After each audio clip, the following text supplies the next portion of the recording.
میں نے ویٹر کو بلا کر بل کی رقم ادا کر دی اور 5 روپے کا نوٹ بخشش کے طور پر بھی دے دیا۔ ناگور جانے کے لیے ایک راستہ تو وہ ہے۔ میں نے ویٹر کو متوجہ کر کے ٹیلوں کی طرف اشارہ کیا۔ کوئی دوسرا راستہ بھی ہے؟ ادھر جھیل کے ساتھ ساتھ چلے جاؤ گے تو 30 کوس آگے چرم پورم ہے۔ اس گاؤں سے آگے ایک بہت بڑی تری مورتی بنی ہوئی ہے۔ اس کے ساتھ ہی وہ راستہ مین روڈ سے جا ملتا ہے۔ ٹھیک ہے، دھنیہ واد۔ میں نے فوراً ہی کرسی چھوڑ دی۔ رتنا بھی ایک جھٹکے سے اٹھ گئی اور ہم دونوں تیز تیز قدم اٹھاتے ہوئے کار کے قریب پہنچ گئے۔ رتنا نے پیسنجر سیٹ پر بیٹھتے ہی ساڑی میں چھپا ہوا پستول نکال کر گود میں رکھ لیا۔ میں نے انجن سٹارٹ کر کے کار ایک زوردار جھٹکے سے آگے بڑھا دی۔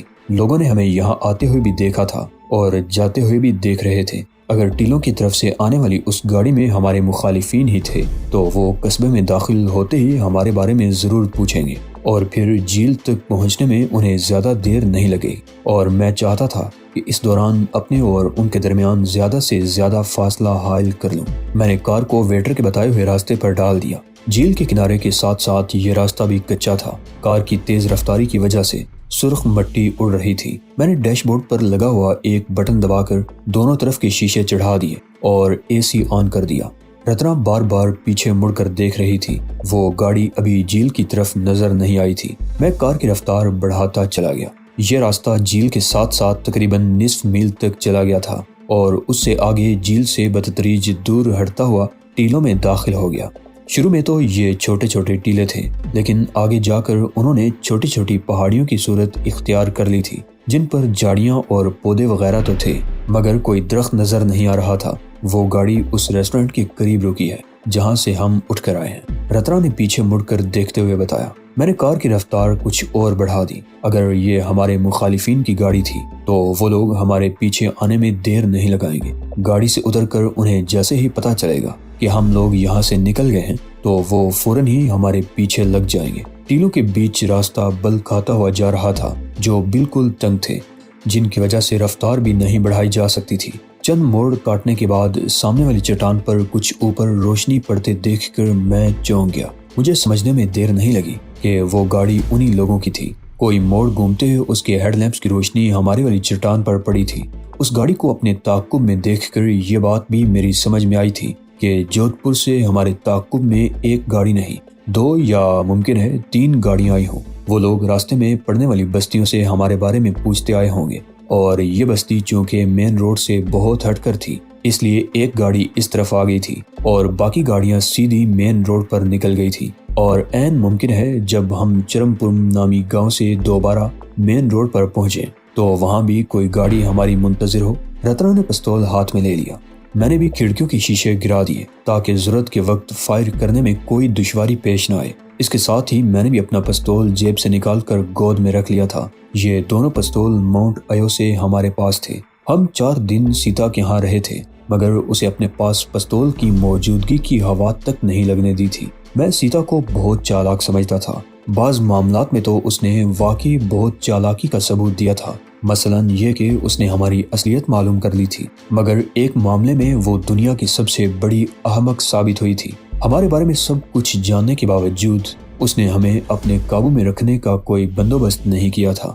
حالانکہ میں نے دھمکی بھی دی تھی کہ اگر ہمارے ساتھ دھوکہ کرنے کی کوشش کی گئی تو اسے زندہ نہیں چھوڑوں گا۔ اس کے باوجود اس نے ہماری نگرانی کے لیے مزید آدمیوں کا انتظام نہیں کیا تھا، صرف انہی 2 آدمیوں پر بھروسہ کیا تھا جو بڑی آسانی سے رتنا کا شکار ہو گئے تھے۔ اس حوالے سے ایک بات میری سمجھ میں آتی تھی، وہ یہ کہ رتنا کو دیکھ کر وہ سب کچھ بھول گئی تھی اور اس نے میری بات کا یقین کر لیا تھا کہ میں رتنا کو چھوڑ کر چلا جاؤں گا، اور اگر میں واقعی اس کی بات مان لیتا تو وہ یقیناً مجھے اس طرح بحفاظت شہر سے نکال دیتی کہ کسی کو پتہ بھی نہ چلتا۔ پہاڑیوں میں یہ تنگ سا راستہ مزید دشوار اور تنگ ہوتا جا رہا تھا۔ سامنے سے اگر کوئی چھوٹی کار بھی آ جائے تو اسے کراس کرنے کے لیے جگہ نہ ملتی، اور میں سوچ رہا تھا کہ کہیں میں غلط راستے پر تو نہیں آ گیا۔ لیکن دوسری گاڑی بھی ہمارے پیچھے ہی آئی تھی۔ مجھے یہ بھی اندیشہ تھا کہ کسی موقع پر گاڑی جواب نہ دے جائے۔ مرسیڈیز کار ایسے پہاڑی راستوں پر چلنے کے لیے نہیں بنائی گئی تھی۔ ایک اور موڑ گھومتے ہی مجھے کار روک لینی پڑی۔ سامنے ایک عمودی چٹان تھی اور آگے جانے کا راستہ بند تھا، البتہ دائیں طرف ایک تنگ سا راستہ تھا۔ میں نے کار کو کسی قدر ریورس میں لیا اور پھر گیئر بدل کر اسے اسی تنگ سے راستے پر موڑ دیا۔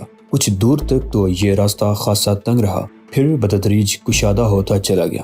2-3 موڑ کاٹنے کے بعد ہم ایک بار پھر نشیب کی طرف جانے لگے۔ ایک موڑ گھومتے ہوئے جھیل کے دوسرے کنارے پر بستی کی روشنیاں بھی دکھائی دی تھی، مگر میں نے زیادہ توجہ نہیں دی تھی، اور پھر ایک موڑ گھومتے ہی مجھے کار کا بریک پیڈل دبا دینا پڑا۔ اس کے ساتھ ہی میرا دل اچھل کر حلق میں آ گیا۔ سامنے ایک جیپ کھڑی تھی جس کی بتیاں بجھی ہوئی تھی۔ جیپ کے آس پاس کسی کی موجودگی کے آثار دکھائی نہیں دے رہے تھے۔ میں نے رتنا کی طرف دیکھا، اس کے چہرے پر ہوائیاں اڑ رہی تھی اور آنکھوں میں وحشت سی بھر گئی تھی۔ میں ادھر ادھر دیکھنے لگا۔ جیپ اس طرح کھڑی تھی کہ راستہ بالکل بند ہو گیا تھا۔ پچھلا موڑ تنگ ہونے کی وجہ سے کار کو ریورس میں بھی نہیں لیا جا سکتا تھا، اور پھر اسی لمحہ ویرانے میں ایک آواز گونجتی ہوئی سنائی دی، ناجی، تم لوگ ہماری رائفلوں کی زد پر ہو، کار کے ہیڈ لیمپس جلتے رہنے دو اور نیچے اتر کر سامنے روشنی میں آ جاؤ، کوئی گڑبڑ کی تو بون دیے جاؤ گے۔ مجھے سینے میں دل ڈوبتا ہوا محسوس ہونے لگا۔ وہ بیلا کی آواز تھی۔ اس وقت مجھے اپنا دل کن پٹیوں میں دھڑکتا ہوا محسوس ہو رہا تھا، دماغ میں دھماکے سے ہو رہے تھے۔ بیلا کی آواز میرے کانوں میں گونج رہی تھی۔ بیلا کا اتنی جلدی ہمارے تعاقب میں یہاں تک پہنچ جانا حیرت انگیز تھا، اور پھر جس طرح اس نے مجھے گھیرا تھا وہ اس سے زیادہ انوکھی بات تھی۔ میں جھیل کنارے ریسٹورنٹ کے اس ویٹر کے بارے میں سوچنے لگا جس نے ہمیں پہاڑیوں کی طرف یہ راستہ بتایا تھا۔ میرا خیال تھا جب ہم ٹیلوں کی طرف گاڑی کے ہیڈ لیمپس کی روشنیاں دیکھ کر آپس میں باتیں کر رہے تھے، اور جس طرح ہم نے ویٹر سے کسی اور راستے کے بارے میں دریافت کیا تھا تو اسے ہم پر شبہ ہو گیا ہوگا۔ وہ سمجھ گیا ہوگا کہ ہم کوئی جرم کر کے بھاگے ہیں اور غالباً پولیس ہمارا پیچھا کر رہی ہے۔ اس نے جان بوجھ کر پہاڑیوں میں وہ راستہ بتا دیا تھا جو گھوم کر دوبارہ اس طرف نکلتا تھا۔ اس کا خیال ہوگا کہ اگر ہم واقعی کوئی جرم کر کے بھاگے ہوئے ہیں اور پولیس نے ہمیں ان پہاڑیوں میں گھیر کر پکڑ لیا تو اسے بھی انعام میں تھوڑی بہت رقم مل جائے گی، لیکن میں اس طرح آسانی سے گرفت میں آنے والا تو نہیں تھا۔ کار کے ہیڈ لیمپس جل رہے تھے اور میں سامنے کھڑی ہوئی جیپ کی طرف دیکھ رہا تھا۔ بیلا اور اس کے ساتھی یقیناً تاریکی میں چھپے ہوں گے، اور جیپ جس جگہ کھڑی تھی وہاں ایک اور راستہ سا تھا۔ ایک راستہ تو جھیل کی طرف سے آ رہا تھا، دوسرا سیدھا آگے نکل گیا تھا، اور ہم اس راستے سے گزر کر پہاڑیوں میں گھومتے گھماتے یہاں تک پہنچے تھے۔ تیسرا راستہ جیپ کے پچھلی طرف تھا۔ وہ راستہ قدرے کشادہ تھا اور پہاڑیوں میں اندر کی طرف چلا گیا تھا۔ میں نے گردن گھما کر پیچھے کی طرف دیکھا جس جگہ ہماری کار رکی تھی۔ وہ تنگ سی جگہ تھی، البتہ تقریباً 10 گز پیچھے کی جگہ اتنی کشادہ تھی کہ وہاں سے کار کو گھمایا جا سکتا تھا۔ میرے ذہن میں ایک اور خیال آ رہا تھا۔ اس میں اگرچہ خطرہ بہت زیادہ تھا، لیکن آدھا فیصد امکان اس بات کا بھی تھا کہ اگر میں اپنی کوشش میں کامیاب ہو گیا تو بچ نکلنے کی تھوڑی بہت امید پیدا ہو سکتی تھی۔ میں نے پیسنجر سیٹ پر بیٹھی ہوئی رتنا کی طرف دیکھا۔ اس کا چہرہ دھواں ہو رہا تھا۔ اس نے گود میں رکھا ہوا پستول ہاتھ میں پکڑ لیا تھا، لیکن بغیر سوچے سمجھے پستول کا استعمال خطرناک ثابت ہو سکتا تھا۔ دشمن اندھیرے میں تھا، ہم اس کا کچھ نہیں بگاڑ سکتے تھے، جبکہ ہم ان کی زد پر تھے، وہ ہمیں اڑا کر رکھ دیتے۔ رتنا، میں نے سرگوشیانہ لہجے میں کہا، تقریباً 10 گز پیچھے اتنی کشادہ جگہ ہے کہ ہم وہاں سے کار کو پیچھے موڑ سکیں، مگر اصل مسئلہ کار کو وہاں تک لے جانے کا ہے۔ میں جیسے ہی اشارہ کروں نیچے جھک جانا۔ میں اگر کار کو ریورس میں وہاں تک لے جانے میں کامیاب ہو گیا تو ان کے گھیرے سے نکلنے کی کچھ امید پیدا ہو سکتی ہے۔ بیلا کے ساتھ پتہ نہیں کتنے آدمی ہیں، انہوں نے ہمیں گھیر رکھا ہوگا۔ ایسی کوئی حرکت ہمارے لیے خطرناک ثابت ہو سکتی ہے۔ رتنا نے کہا، ہمیں خطرہ مول لینا ہی پڑے گا۔ میں نے جواب دیا، ہم آسانی سے خود کو بیلا کے حوالے نہیں کر سکتے۔ میں نے بیلا کو جس طرح تکلیفیں پہنچائی ہیں وہ ہم سے ایک ایک بات کا بدلہ لے گی۔ ان اذیتوں سے بہتر ہے کہ ہم بچاؤ کی کوشش میں ان کی گولیوں سے چھلنی ہو جائیں۔ تیار ہو جاؤ۔ میرے دونوں ہاتھ سٹیئرنگ پر تھے۔ میں نے بایاں ہاتھ تو سٹیئرنگ پر ہی جمائے رکھا اور دایاں ہاتھ اٹھا کر گیئر لیور پر رکھ لیا۔ گیئر لیور سے ہاتھ ہٹا لو ناجی، بیلا کی آواز سناٹے میں گونجتی ہوئی محسوس ہوئی۔ میں سمجھ گئی ہوں تم کیا کرنا چاہتے ہو، مگر تم اپنے مقصد میں کامیاب نہیں ہو سکو گے۔ بہتر ہے ایسی کوئی حماقت مت کرنا۔ ہاتھ ہٹا لو اور رتنا تم بھی اپنا پستول کھڑکی سے باہر پھینک دو۔ میرے پورے جسم میں سنسنی کی ایک لہر سی دوڑ گئی۔ کار کے اندر کی بتی بجھی ہوئی تھی اور مجھے حیرت تھی کہ بیلا نے اندھیرے میں ہماری حرکات کیسے دیکھ لی تھی۔ اندھیرے میں دیکھنے کی صلاحیت تو صرف بلی میں پائی جاتی ہے، ہو سکتا ہے کسی اور جانور میں بھی یہ صلاحیت پائی جاتی ہو، لیکن کسی انسان کے بارے میں آج تک نہیں سنا تھا کہ وہ اندھیرے میں بھی دیکھ سکتا ہے۔ میں تم لوگوں کو صرف 3 سیکنڈ کا وقت دے رہی ہوں۔ بیلا کی آواز سنائی دی، رتنا پستول پھینک دو اور تم دونوں کار سے باہر آ جاؤ۔ اور پھر ٹھیک اسی لمحے فضا گولیوں کی تڑتڑاہٹ سے گونج اٹھی۔ کئی گولیاں کار کے بانٹ سے لگی، بانٹ میں سوراخ ہو گئے اور ظاہر ہے ان گولیوں سے انجن کو بھی نقصان پہنچا ہوگا۔ اگر 3 کہنے تک تم لوگوں نے میرے کہنے پر عمل نہیں کیا تو گولیوں کی اگلی برکھا تم دونوں کے جسموں پر برسے گی۔ بیلا کی آواز سنائی دی اور پھر اس نے پہلے سے قدرے اونچی آواز میں 1 کہا، پھر 2 کی آواز سنائی دی۔ میں نے رتنا کو اشارہ کیا، اس نے پستول کھڑکی کے کھلے ہوئے شیشے سے باہر پھینک دیا اور میں نے بھی گیئر لیور سے ہاتھ ہٹا لیا۔ گڈ، بیلا کی آواز سنائی دی، اب تم لوگ شرافت سے کار سے باہر آ جاؤ، اچھے بچوں کی طرح۔ رتنا میری طرف دیکھ رہی تھی، میں نے کندھے اچکا دیے اور اپنی طرف کا دروازہ کھول کر باہر آ گیا۔ رتنا بھی کار سے اتر گئی تھی۔ تم دونوں جیپ کے پاس جا کر کھڑے ہو جاؤ، بیلا نے اگلا حکم دیا، اور تم دونوں کے ہاتھ اپنی اپنی گردن پر ہونے چاہیے۔ میں نے رتنا کو اشارہ کیا، اس نے دونوں ہاتھ اپنی گردن پر رکھ لیے، میں نے بھی دونوں ہاتھ اپنی گردن پر رکھے اور رتنا کو اشارہ کرتا ہوا جیپ کی طرف چلنے لگا۔ جیپ کے قریب پہنچ کر ہم رک گئے۔ میرے اور رتنا کے بیچ 3-4 فٹ کا فاصلہ تھا۔ ہم دونوں مکمل طور پر اپنی کار کے ہیڈ لیمپس کی روشنی میں تھے۔ ہماری کوئی بھی حرکت بیلا اور اس کے ساتھیوں کی نگاہوں سے چھپی نہیں رہ سکتی تھی، اور میرا خیال ہے تاریکی بھی ہوئی تو بلی کی آنکھوں والی بیلا ہمیں اندھیرے میں بھی دیکھ سکتی تھی۔ بیلا کئی مرتبہ میرے ساتھ رہی تھی، کئی مہینوں سے ہم ایک دوسرے کے ساتھ موت کی آنکھ مچولی کھیل رہے تھے، لیکن بیلا کی اندھیرے میں دیکھنے والی صلاحیت پہلی مرتبہ میرے علم میں آئی تھی۔ میں دونوں ہاتھ گردن پر رکھے ادھر ادھر دیکھ رہا تھا۔ میری آنکھیں ہیڈ لیمپس کی تیز روشنی میں چندیا رہی تھی۔ اطراف میں پہاڑیوں پر تاریکی تھی۔ بیلا اور اس کے ساتھیوں میں سے کوئی بھی نظر نہیں آ رہا تھا، لیکن مجھے یقین تھا کہ وہ لوگ ہمیں دیکھ رہے تھے۔ ایک طرف سے پتھر لڑکنے کی آواز سن کر میں چونک گیا اور آنکھیں پھاڑ پھاڑ کر اس طرف دیکھنے لگا۔ چھوٹے چھوٹے پتھروں کے لڑکنے کی آواز سنائی دیتی رہی اور پھر دب کی ایک بھاری آواز سنائی دی۔ کسی نے پہاڑی ڈھلان پر چند فٹ اوپر سے چھلانگ لگائی تھی، اور پھر ایک انسانی ہیولا چند قدم آگے بڑھ کر ہماری کار کے قریب رک گیا۔ وہ ہیولا کار کے ہیڈ لیمپ سے تقریباً 1 فٹ پیچھے کھڑا تھا۔ ہیڈ لیمپ کی روشنی پھیلی ہوئی تھی اور ہیڈ لیمپ کے قریب اس پھیلاؤ کے مدھم سے پس منظر میں اس ہیولے کو میں نے پہچان لیا۔ وہ بیلا تھی۔ اس کے ہاتھ میں کاراکوف رائفل تھی اور میں اس کے ہونٹوں پر فاتحانہ مسکراہٹ بھی دیکھ سکتا تھا۔ میں نے کہا تھا نا کہ تم بچ کر نہیں جا سکو گے۔ بیلا کی آواز میری سماعت سے ٹکرائی۔ یہ تمہاری خوش قسمتی تھی کہ یہاں تک پہنچ گئے۔ میرے حساب سے تو تمہیں ماؤنٹ ایوہی میں گیئر لینا چاہیے تھا، لیکن میں ہی بھاگ دوڑ کے قابل نہیں رہی تھی، جس سے تمہیں وہاں سے بھاگنے کا موقع مل گیا۔ پہاڑیوں میں کھنڈر والے مندر سے جہاں ہم نے ناگراج کو ٹھکانے لگایا تھا، فرار ہونے کے بعد دوسری مرتبہ بیلا سے آمنا سامنا ہوا تھا۔ تمہارے اتنی جلدی ریکور ہونے پر مجھے واقعی حیرت ہے۔ میں نے کہا، یہ سب میری ول پاور کا چمتکار ہے۔ بیلا نے جواب دیا، بیرو اور تم نے تو مجھے مفلوج کرنے میں کوئی کسر نہیں چھوڑی تھی۔ میری جگہ کوئی عورت تو کیا کوئی مرد بھی ہوتا تو اتنے گاؤ کھانے کے بعد کم از کم 1 مہینہ بستر سے نہ اٹھ پاتا۔ ہاں، یہ تو واقعی درست کہا تم نے، لیکن میں نے اس کی طرف دیکھتے ہوئے کہا، یہ واقعی تمہاری خوش قسمتی ہے کہ ہم ان پہاڑیوں میں پھنس کر تمہارے ہاتھ لگ گئے۔ اگر ریسٹورنٹ کا ویٹر ہمیں دھوکہ نہ دیتا تو شاید تم سارا جیون میری صورت بھی دیکھنے کو ترستی رہتی۔ کیسا دھوکہ؟ وہ چونک سی گئی۔ ویٹر نے تمہیں کیا دھوکہ دیا؟ اس نے شاید تاڑ لیا تھا کہ ہم کوئی جرم کر کے بھاگے ہیں۔ میں نے جواب دیا، اس نے گاڑی کے دوسری طرف ٹیلوں میں آتی ہوئی تمہاری جیپ کی روشنی بھی دیکھ لی تھی، جسے وہ پولیس کی جیپ سمجھا ہوگا جو ہمارے تعاقب میں آ رہی تھی۔ اس نے جان بوجھ کر ہمیں اس طرف بھیج دیا کہ چرم پورم کا راستہ ان پہاڑیوں میں سے جاتا ہے۔ اس کا خیال تھا کہ وہ ہمارے تعاقب میں آنے والی پولیس کو بتا دے گی، ہم پکڑے جائیں گے تو اسے بھی کچھ انعام ملے گا۔ تم غلط سمجھے، ویٹر نے تمہیں کوئی دھوکہ نہیں دیا، بیلا نے کہا۔ اس نے چرم پورم کی طرف جانے والے راستے کی بالکل درست نشاندہی کی تھی۔ غلطی تو تمہاری تھی جو ان بھول بھلیوں میں صحیح راستہ تلاش نہیں کر سکے۔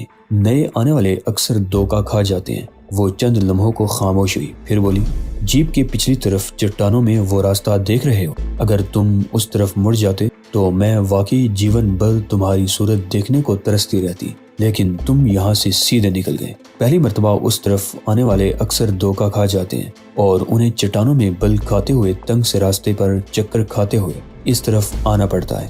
وہ چند لمحوں کو خاموش ہوئی، پھر کہنے لگی، یہاں پہنچ کر ہم نے آگے دھول اڑتی دیکھی تو میں سمجھ گئی کہ تم لوگ دھوکہ کھا گئے اور یا تو اسی راستے سے واپس آؤ گے یا گھوم کر اس طرف سے آؤ گے جہاں سے اب آ رہے ہو، اس لیے میں نے تمہارے پیچھے جانے کے بجائے یہاں رک کر تمہارا انتظار کرنا مناسب سمجھا۔ اس وضاحت کے بعد ریسٹورنٹ کے ویٹر پر غصہ کرنے کی واقعی کوئی وجہ نہیں تھی۔ چلو یہ بات تو سمجھ میں آ گئی کہ غلطی میری تھی، میں نے کہا۔ میں اسے باتوں میں لگا کر یہ معلوم کرنا چاہتا تھا کہ اس کے ساتھ کتنے آدمی تھے۔ ابھی تک تو کوئی بھی سامنے نہیں آیا تھا، لیکن تمہیں کیسے پتا چلا کہ ہم جودھ پور سے اسی طرف نکلے ہیں؟ ہم جے پور یا پوکھران کی طرف بھی جا سکتے تھے۔ تم اپنے جرائم کی فہرست میں خود ہی بڑھوتری کرتے جا رہے ہو، لیکن تمہیں ایک ایک چیز کا حساب دینا ہوگا، بیلا نے جواب دیا۔ ہم تمہیں جودھ پور ریلوے اسٹیشن یا اس کے آس پاس ہی پکڑ لیتے، لیکن تم لوگ سیتا کے ہاتھ لگ گئے۔ سیتا اونچے درجے کی طوائف ہے، وہ سمجھی تھی کہ شاید تم رتنا کو کہیں سے بگا کر لائے ہو۔ وہ تمہیں دمکا کر رتنا پر قبضہ کرنا چاہتی تھی۔ اس کے ساتھ چلے جانے سے تم لوگ چند روز کے لیے محفوظ ہو گئے۔ تمہیں یہ سب کیسے پتا چلا؟ میرا مطلب ہے کہ سیتا کو ہم پر کسی قسم کا شبہ ہو گیا تھا اور وہ ہمیں دھوکے سے اپنے گھر پر لے گئی تھی، میں نے کسی قدر چونکتے ہوئے کہا۔ تم شاید سیتا کی ملازمہ شاردا کو بھول گئے ہو، بیلا نے جواب دیا۔ شاردا کی ماں کا دیہانت ہو گیا تھا اور وہ اودھ پور چلی گئی تھی۔ اس دوران تم لوگوں کو وہاں سے فرار ہونے کا موقع مل گیا۔ اگر بات صرف سیتا کی ہتیا کی ہوتی تو سمجھ میں آتی تھی، لیکن مجھے حیرت ہے تم لوگوں نے ان دو ہٹے کٹے محافظوں کو کیسے ٹھکانے لگایا۔ انہیں خاص طور پر ہدایت کی گئی ہوگی کہ تم لوگوں پر نگاہ رکھی جائے۔ عورت کے حسن میں بڑی طاقت ہے، اس حقیقت سے تم بھی واقف ہو جاؤ۔ بات بیلا کی سمجھ میں آ گئی۔ بہرحال وہ بات جاری رکھتے ہوئے کہنے لگی، تم لوگوں کے کوٹھی سے نکلنے کے تقریباً 2 گھنٹوں بعد شاردا اودھ پور سے واپس آ گئی۔ اس نے کوٹھی میں سیتا اور محافظوں کی لاشیں دیکھی تو سمجھ گئی کہ یہ سب تم دونوں کا کیا دھرا ہے۔ سیتا نے تم دونوں کی اصلیت بھی معلوم کر لی تھی اور اس نے شاردا کو بھی بتا دیا تھا۔ اسے یقین تھا کہ تم اپنی جان بچانے کے لیے رتنا کو اس کے حوالے کر کے چلے جاؤ گے۔ بہرحال شاردا نے واپس آ کر کوٹھی میں وہ خوفناک منظر دیکھا تو اس نے فوراً ہی سیتا کے ایک جاننے والے پولیس انسپیکٹر کو فون کر دیا اور پولیس انسپیکٹر کے پہنچنے پر شاردا نے تم دونوں کے بارے میں بتا دیا۔